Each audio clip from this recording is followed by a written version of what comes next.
Chapter 5. You can have self-confidence. I'm wondering if you'd like to have more self-confidence and would like to get rid of all your feelings of inferiority. Well, that's exactly what's going to happen, provided you're sincerely interested and will follow a few suggestions. It seems that most everyone has a degree of feeling of inferiority, so don't feel so exclusive about your complexes. You have lots of company. At the same time, most everyone feels very confident about certain things about which they've learned enough so that they feel that they are an authority.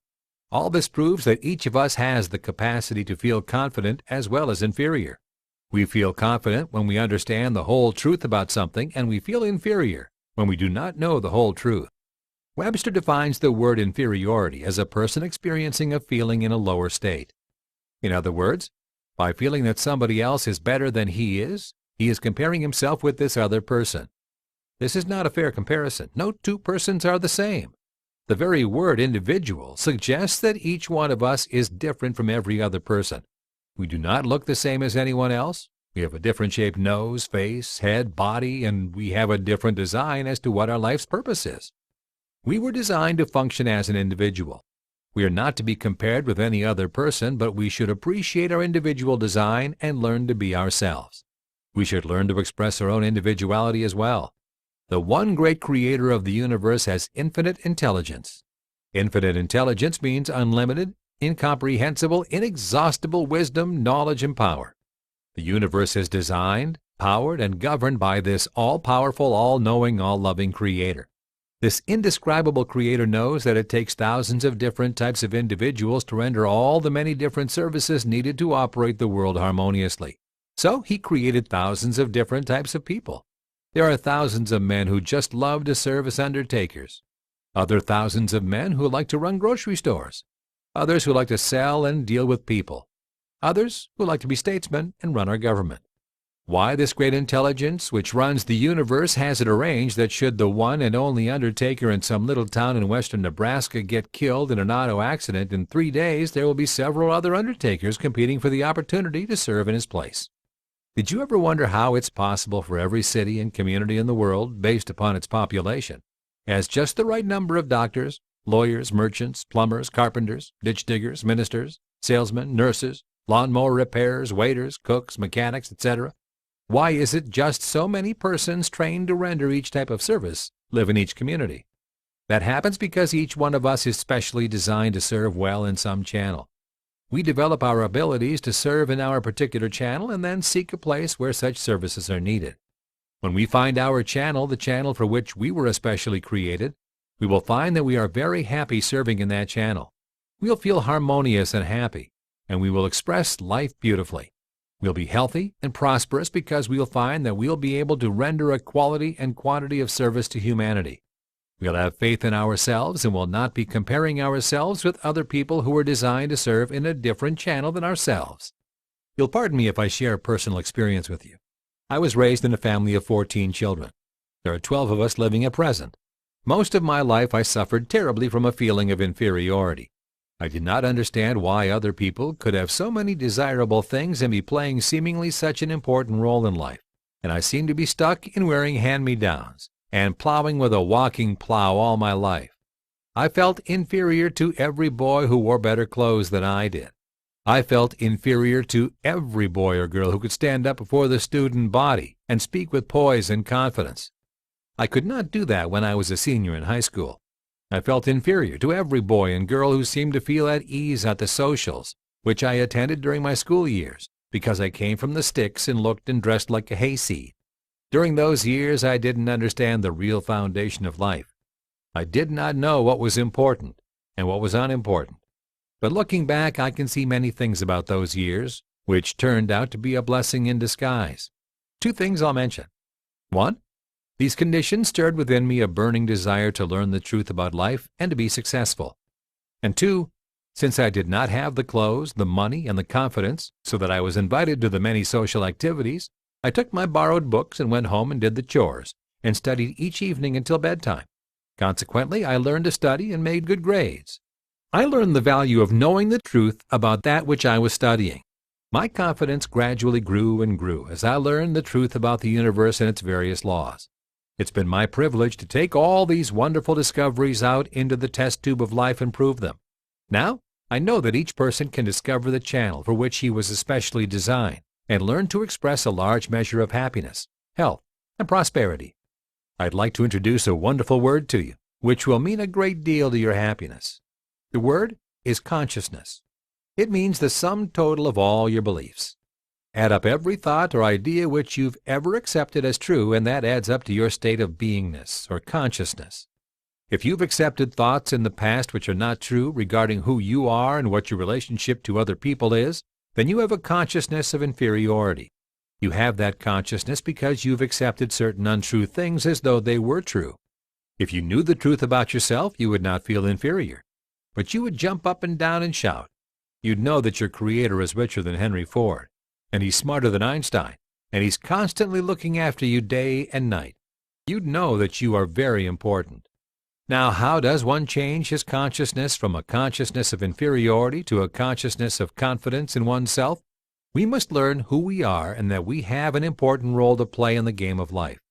We must realize that we are indispensable channels of service to humanity, that we have both a conscious mind and a subconscious mind, and that we have reason both deductively and inductively, which I choose to call the A-type and B-type of reasoning. The A-type means that we can investigate before we accept it as true. The B-type means that we can accept it on the assumption that it is true. We must be aware that by virtue of the fact that our Creator created us with these marvelous faculties, He has a definite job for us to do. This great life force surges through us 24 hours a day. It's powerful. We have the ability to direct it into any design we choose. We can neglect to direct it, and it's like a great river out of its channel. It tends to destroy everything in its course. But if it's harnessed, it can take electrical power to the millions. This great life force is even more powerful than the river when it's directed. Down through the ages, men and women with vision and faith have directed this terrific force, and as a result, we have our modern way of life. Recently, it was my pleasure to visit Hoover Dam. Needless to say, I enjoyed the visit very much. But I marveled at the scope of its structure, the size, and color of the men who conceived it and believed in it enough to build it. Then the great Colorado River, instead of wasting its mighty energies, was captured and used to supply water for starving acres by the thousands, as well as to provide electrical power for Southern California. Also, Lake Mead, which is the largest man-made lake in the world, provides recreational facilities for thousands each season. Did you ever sit in your car and wait for a train to pass? Did you ever let your imagination take you back to the time before the first railroad and listen in on one of the first board meetings where some men of vision and faith were trying to persuade the others that they could build a steel track all the way across the country? Can you imagine just how difficult it was to get the men who lacked the vision to see how it would be possible for 70 to 80 cars weighing hundreds of tons, loaded with tons of freight, to travel across thousands of miles of terrain through the cities at perhaps 50 to 70 miles per hour? It took great faith and vision to develop our railroads. Some believe that we'll be communicating with each other without the aid of an electronic instrument in a few years. In other words, we'll learn how to tune into each other at will and talk to each other without the aid of any device. Maybe so, maybe not, but it's no more fantastic than those who believed in television 50 or 60 years ago. We could talk at length about the great so-called men and women of history who have practiced great faith, but I'm particularly interested in the millions of people who are suffering from misunderstandings of life and are not enjoying life because of a feeling of inferiority. I want the housewife to know that she's filling the most important need in the world. I want her to know that she was designed to be a good wife and mother, and that to be a good wife and mother is the greatest profession in the world. I want to challenge every wife and mother in the world to assume a feeling of genuine importance and to know how needed they are. Fill our minds with the thoughts of who you really are and how important you are. The purpose of life is to live. To live is to express. To express is to be what you want to be and to do what you want to do and to have what you want to have. There is an abundance of everything you could desire in the universe. There are laws or rules of making available all the things you desire. So all you need to do is to learn the laws and decide what you desire, and then do something about it. It's your privilege to either say to yourself, I don't believe all this, or to say, I'm open-minded and will assume that it's true until I prove it either true or untrue, inasmuch as it's good. If it proves untrue, fine, At least I exposed myself to the possibility of discovering that it was true. If it proves to be true, then I will always know how you feel happy, healthy, and prosperous. The indescribable abundance of the universe will be yours as you choose to express it, because now you know the truth about it. Now you know who you are. You know that you're an important individual. You know that you have a special job to do in life. Now, you must neutralize all those false concepts of yourself, the idea that you were not as good as someone else, the idea that you were not as pretty as someone else, etc. The way that you do that is to assume the new premise that you are an exclusive, important individual, and feel the new concept so strongly that your new concept becomes a deeper habit pattern in your subconscious than the old ones. Then, you will automatically feel confident. Confidence or faith is based upon knowledge of self. Your knowledge of self now does not justify feeling inferior. It justifies a feeling of real importance. You know who you are in your relationship to your Creator and your fellow men. Now, you know that you can design your life. You can now decide the type of person you want to be. You can become a person of poise, charm, beauty, and confidence. You can have a beautiful home, car, clothes, or anything you desire. You can have these through self-confidence, which will make it possible for you to learn the rules of life. All these things come through natural means. You design all these things in the idea form, and then in due time you'll experience them actually. Each idea has a season, just like each seed in the garden has a season. Do not get the idea that all you have to do is just think. All this is based upon natural laws. The first thing one must do is to be able to think in the form of an idea. Then the idea is the seed which falls into the soil, which is the subconscious mind.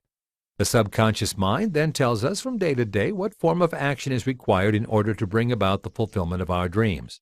We'll receive this daily instruction in the form of urges and feelings. Our part is to respond with confidence and do whatever we are led to do.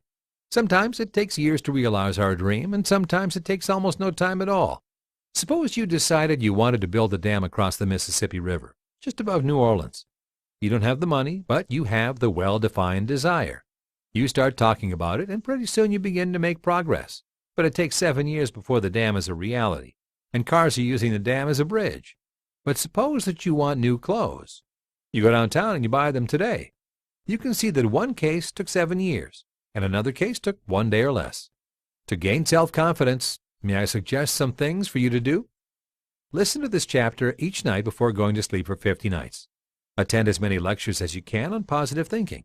Obtain a recording on self-confidence and play it over and over and over as often as possible to yourself.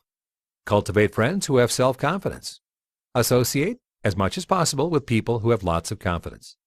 Expose yourself to every possible source of information regarding the study of your mental processes.